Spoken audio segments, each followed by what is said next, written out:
Salut les louveteaux. Alors aujourd'hui, on va se faire une petite pâtisserie. Vous allez voir, c'est un gâteau bien sympa, très rapide à faire. Mais cela dit, on va penser un petit peu à ceux qui sont intolérants au gluten. On va le faire sans pâte, donc sans farine aussi. Vous allez voir, c'est très simple. Il n'y a rien de compliqué. C'est encore plus simple que s'il y avait de la pâte. Voilà. Et donc on va se régaler. Je remercie tous ceux qui me suivent sur la chaîne. Gros boussa les gars, gros boussa les filles. Franchement, vous faites un travail d'enfer quand vous likez, quand voilà, ça fait toujours plaisir. Et ça, c'est très important. Allez, on y va pour la recette.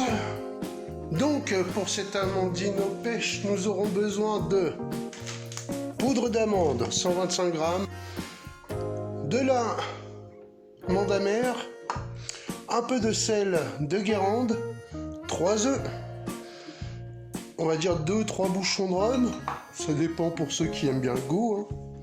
Alors là, on a 100 grammes de sucre, normalement c'est 125 grammes. Nous avons un peu de beurre fondu, c'est-à-dire 100 grammes. Nous aurons besoin aussi de pêche au sirop, alors c'est des pêches au sirop léger. Alors pour commencer, on met notre four à chauffer à thermostat 6 ou environ 180-190. Alors tout de suite, on vient beurrer notre moule à manquer. On va y déposer une cuillère de sucre, voilà, et on va fleurer notre moule avec le sucre. Voilà, ça va caraméliser légèrement et vous allez voir, le résultat est fantastique. Donc on n'hésite pas, on fait bien tourner, on fait bien monter sur les beurres. Ensuite, on vient casser nos œufs dans notre cul de poule ou notre saladier. Ensuite, on y dépose le restant de notre sucre et on vient émulsionner le tout. Je viens y ajouter mon beurre, ma poudre d'amande, ma pincée de sel de Guérande et je commence à tourner le tout, à mélanger.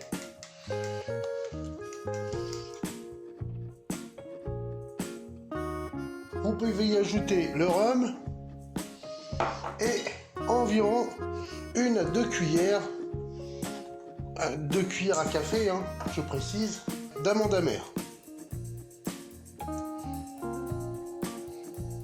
Moi j'en mets 2 parce que j'aime bien que ça sente la merde.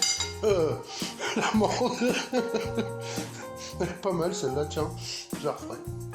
Hop, allez, on remélange le tout. Alors, on reprend notre moule et on vient disposer tout simplement nos pêches.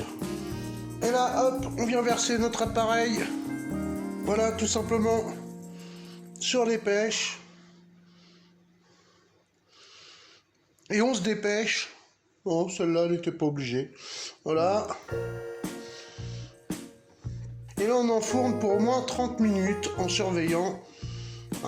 Et en ajustant la cuisson comme d'habitude, puisque de toute façon tous les fours diffèrent, pas tous les fers diffourent. Je vais la garder, celle-là elle est pas mal. Et arrête de faire l'algolo, t'enfournes, puis c'est tout. Allez, le four a sonné, voilà ce qu'on doit obtenir après cuisson. On va attendre qu'il refroidisse pour pouvoir le démouler et surtout le retourner. Les louveteaux, cette vidéo touche déjà à sa fin. Je vous rappelle qu'il est toujours possible de vous abonner quand même. Qu'il serait bien que vous vous abonniez, n'est-ce pas? Qu'il est toujours possible de liker, de laisser un commentaire. J'y répondrai, je réponds à tous les commentaires. Enfin, du moins, j'essaye. Franchement, je le fais. Voilà. Allez, je vous souhaite un bon appétit là-dessus. Prenez soin de vous et des vôtres. Et à bientôt pour une nouvelle recette. Allez. Bijou les loups.